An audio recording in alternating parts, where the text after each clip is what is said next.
जब तक ना चीन्होगे आत्म तब तक ना मिली है परमात्म। जब तक तुम अपनी आत्मा को नहीं चीन्होगे, तुम्हें यह ज्ञान नहीं होगा कि मैं एक आत्मा हूं, मैं आत्मदेव हूं, मेरी जन्म और मेरी मृत्यु नहीं होती।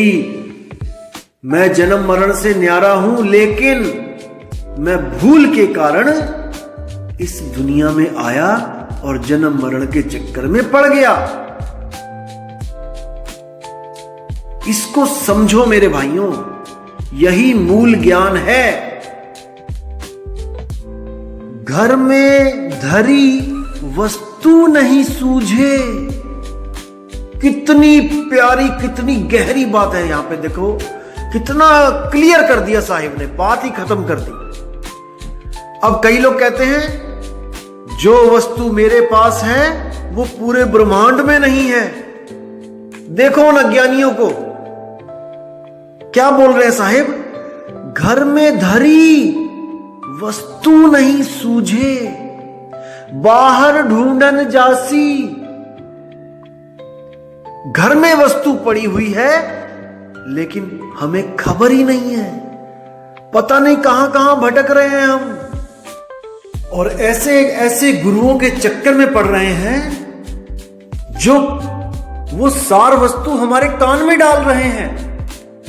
देखो कितनी बड़ी हमारी फूटी किस्मत है जो ऐसे ऐसे संत पड़े हैं यहां पे, जो हमारी वस्तु जो हमारे घर में पड़ी है वो नहीं लखा सकते क्योंकि उनको भेद ही नहीं पता है, और भरमाने के लिए हमारे सिर पे हाथ रख के कान में वस्तु डाल रहे हैं। देखो कितनी बड़ी दुविधा है, कितने फूटे भाग हैं उन जीवों के जो ऐसे ऐसे गुरुओं की शरण में बैठे हैं और सोच रहे हैं कि हमारे गुरु के पास वो वस्तु है जो पूरे ब्रह्मांड में नहीं है। अंत समय में उन हंसों के साथ जो होगा दोस्तों, उसको सोच के रूह कांप जाती है। वो सहज अवस्था में प्राण नहीं त्याग पाएंगे क्योंकि उनको वस्तु का पता ही नहीं है। जब वो वस्तु मिलती है दोस्तों तो आप निर्भय पद को प्राप्त हो जाते हो और आप अपने शरीर को ऐसे उतार के रख देते हो जैसे हम आम जिंदगी में कपड़े उतार के साइड रख देते हैं। ऐसे अपने शरीर को आप मौत के वक्त उतार के साइड रख दोगे। आंखें खुली होंगी और सुरती मालिक के साथ जुड़ी होगी, सुरती अपने स्वरूप के साथ जुड़ी होगी। अब क्या करना है फिर? बस सहजता के साथ इस शरीर को उतार के साइड में रख देना है। जब मौत आएगी इसको बड़ी सहजता से इसको छोड़ना है। जैसे हम कपड़े आराम से उतारते हैं और आराम से साइड में रख देते हैं, ऐसे ही आराम से बैठे बैठे और अपने स्वरूप को प्राप्त हो जाना है। मोक्ष, मुक्ति, कुछ नहीं करना। अरे ना कहीं जाना ना कहीं आना, आपे में आप समाना हो।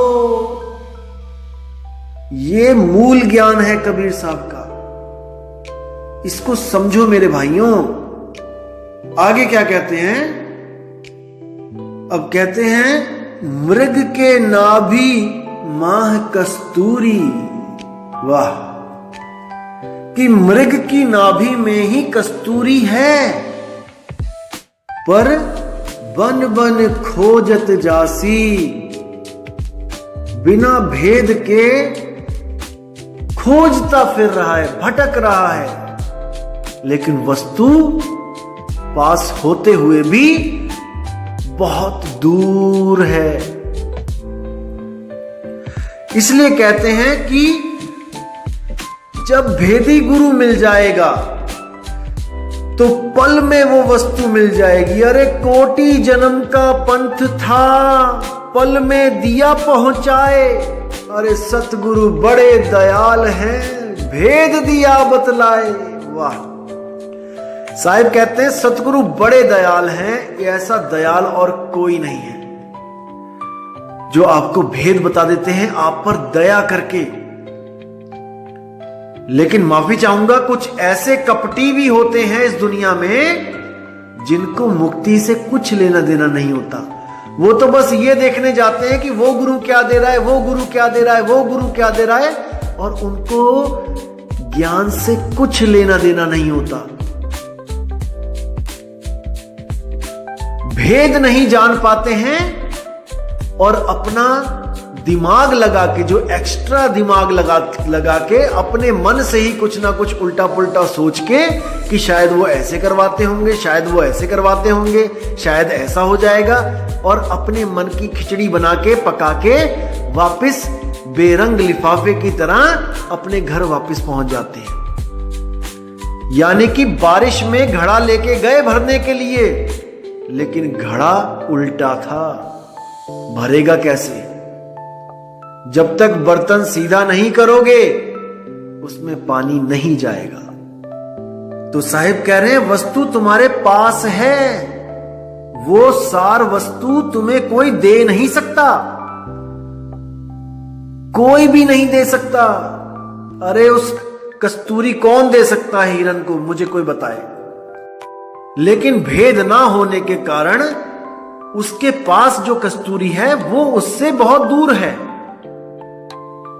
कस्तूरी कुंडल बसे मर्ग ढूंढे बन माही, अरे ऐसे रमता राम है दुनिया जाने नाही। वो रमता राम वो सब में बस रहा है, लेकिन बलिहारी व घट की जिस घट परगट होई,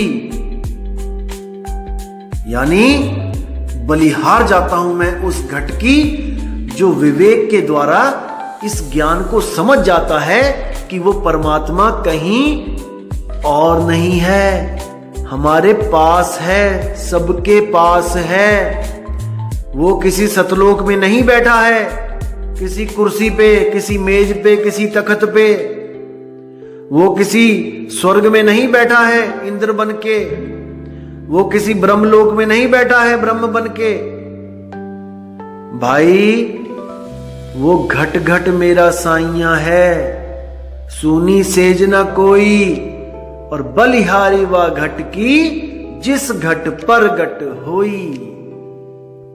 तो आगे कहते हैं मृग के नाभि माह कस्तूरी, बन बन खोजत जासी, और कहे कबीर सुनो भाई साधो, सहज मिले अविनाशी।